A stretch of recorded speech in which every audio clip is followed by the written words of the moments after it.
Welcome to the second work in progress for the master grade Crossbone X1 Ver.Ka. It's a bit of a mouthful, isn't it?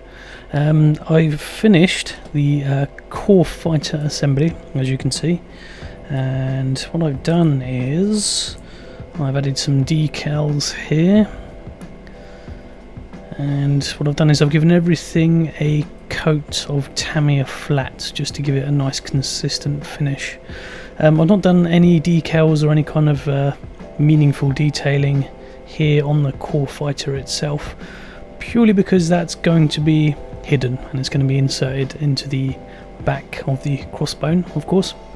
The backs here, I've added a bit of detailing work and I've left that with its gloss finish just to provide a nice contrast between that and the top coat.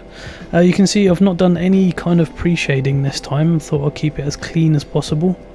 Just did some very basic panel lining, masked off these parts here just to be a different shade of white.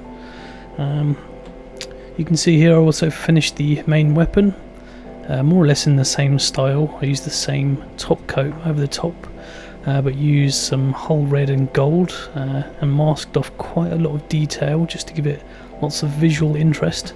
And this has definitely become one of my favourite Gundam weapons. It's very unique, that's for sure. And I also stuck an emblem decal just on the handguard part here.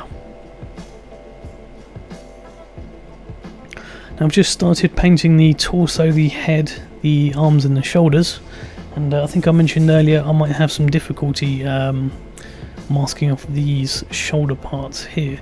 So what I've done is I've just painted the whole thing in yellow, and what I'm going to do is get a very tiny circle of masking tape, put it over the top here and paint the rest of it blue. So hopefully we'll have a nice bright yellow contrast circly part here on the shoulders.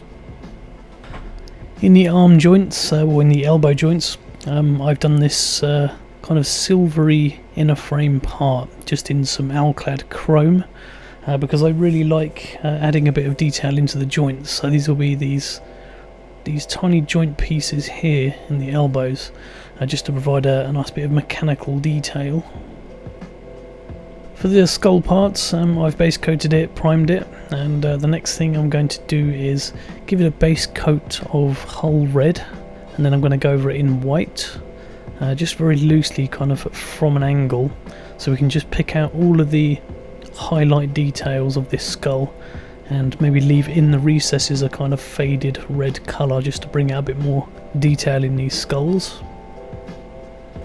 And the rest of the parts have all just been base coated and are currently drying, and they'll be masked off with some detail pretty much in the same way as these crossbone parts, just so I can add a different shade of white in there. And again, I've not really done any pre-shading at all on this one. This is just going to be a very straightforward, clean paint job. I might add a little bit of kind of scuffing and weathering at the end. We'll see how I think about the final look. And of course I've still got the legs to go, but overall making good progress. But that's it for now for this very short work in progress. Thank you for watching. Please do subscribe if you are interested in what I'm doing. I really appreciate that, and I will see you again next time. Okay, bye bye. Just to add, myself and the guys at Gunpla Talk are currently running a GoFundMe campaign to raise money for the National Alopecia Acretia Foundation over in the USA. And anybody who donates as little or as much as they like will be entered into a prize draw to win themselves a perfect grade Astray red frame. I'm going to stick the link below to the GoFundMe campaign. Please do donate, everything is appreciated, and thank you very much.